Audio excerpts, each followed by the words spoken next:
Bylaws of Hand-in-Hand Association. Preamble.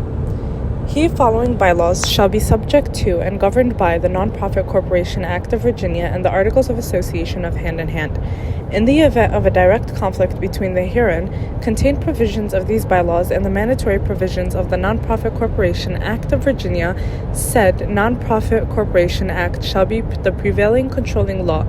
In the event of a direct conflict between the provisions of these bylaws and the Articles of Incorporation of Association, it shall then be these bylaws which shall be controlling. For further understanding, these bylaws are governed by the Nonprofit Corporation Act of Virginia and the Articles of Association of Hand-in-Hand. If a conflict arises between these bylaws and the Nonprofit Corporation Act, the Act prevails. If a conflict arises with the Articles of Association, these bylaws take precedence. Article 1. Name. The legal name of the Nonprofit Association is Hand-in-Hand. Article 2. Purpose. The purpose for which Hand-in-Hand Association is formed is set forth in the attached Articles of Incorporation. The association is established within the meaning of IRS Publication 557, Section 501(3), Organization of the Internal Revenue Code of 1986, as amended, the code, or the corresponding section of any future federal tax code. Article 2, Purpose 2, Part 2.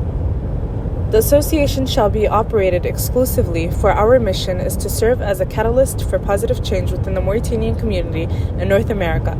Through advocacy, support, and collaboration, we aim to address the unique needs and challenges faced by individuals and families of Mauritanian heritage. We strive to foster a sense of belonging, celebrate cultural diversity, and promote social cohesion within the community by providing educational resources, empowering leadership development, and facilitating access to essential services. Article 2, Purpose, Part 3. We aspire to build a resilient and prosperous Mauritanian diaspora that contributes to the cultural fabric and advancement of North American society as a whole. In addition, this association has been formed for the purpose of performing all things incidental to or appropriate in the foregoing specific and primary purposes. However, the association shall not engage in any activity or the exercise of any powers which are not in furtherance of its primary non-profit purposes. The association shall hold and may exercise all such powers as may be conferred upon any nonprofit organization by the laws of the state of Virginia, and as may be necessary or expedient for the administration of the affairs and the attainment of the purposes of the association. At no time and in no event shall the association participate in activities which have not been permitted to be carried out by a corporation or organization exempt under Section SU1C of the Internal Revenue Code of 1986, the Code, such as certain political and legislative activities.